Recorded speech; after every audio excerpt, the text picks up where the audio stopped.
নমস্কার বন্ধুরা, আপনারা দেখছেন আদিত্য ভিডিওর ব্লগের মাধ্যমে ডাইহাটের বহু পুরনো ঐতিহ্যবাহী শ্রী শ্রী জগন্নাথ দেবের রথযাত্রার আজকে 12ই আষাঢ় 27শে জুন শুক্রবার আজ মহা সমারোহে পালিত হচ্ছে ডাইহাটের অতি বহু প্রাচীন প্রায় 600 বছরের আনুমানিক বছরের পুরনো জগন্নাথ দেবের রথযাত্রা। এই হলো তার মন্দির। এটি আগে গঙ্গার তীরবর্তী অঞ্চলের মধ্যে ছিল, এখন গঙ্গা প্রায় 2 কিলোমিটার সরে গিয়েছে এখান থেকে। জগন্নাথ দেবের ঘাট বলে পরিচিত ছিল এই স্থানটি।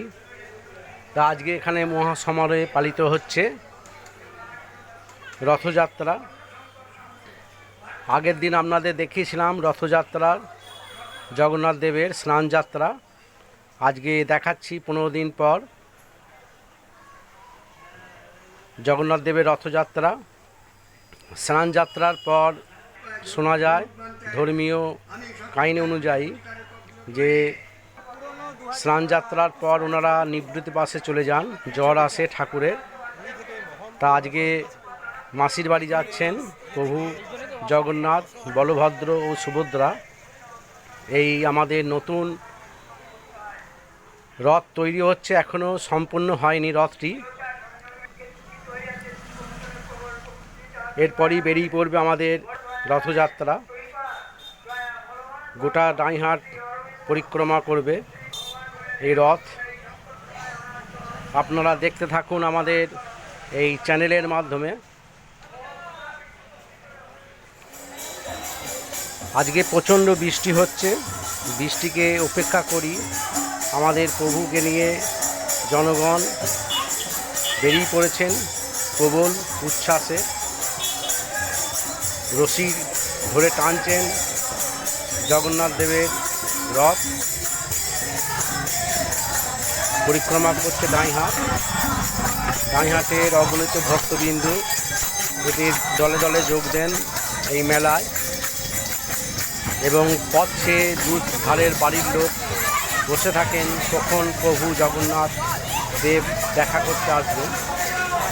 পথভাবে আমি দেব, রথভাবে আমি, একটা কথা আছে। সেই রথ বেরিয়ে যাচ্ছে।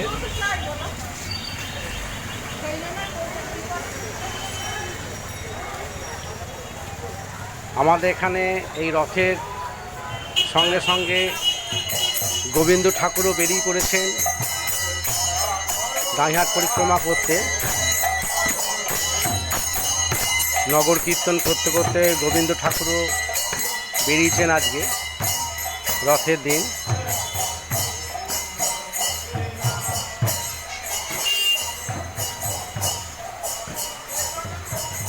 আপনারা দেখছেন আমার আদিত্য ভিডিওর মাধ্যমে ডাইহাটের রথ। এটা বর্গিপাড়ার রথ।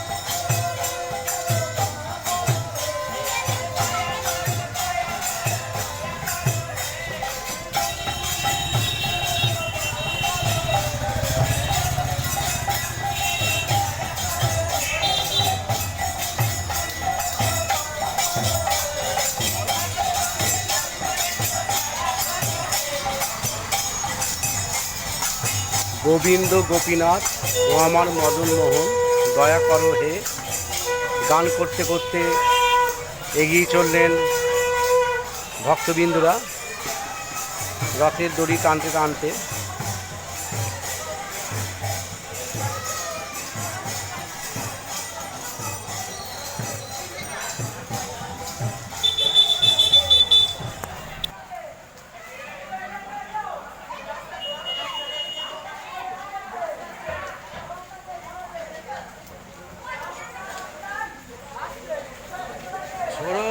ভিড় তো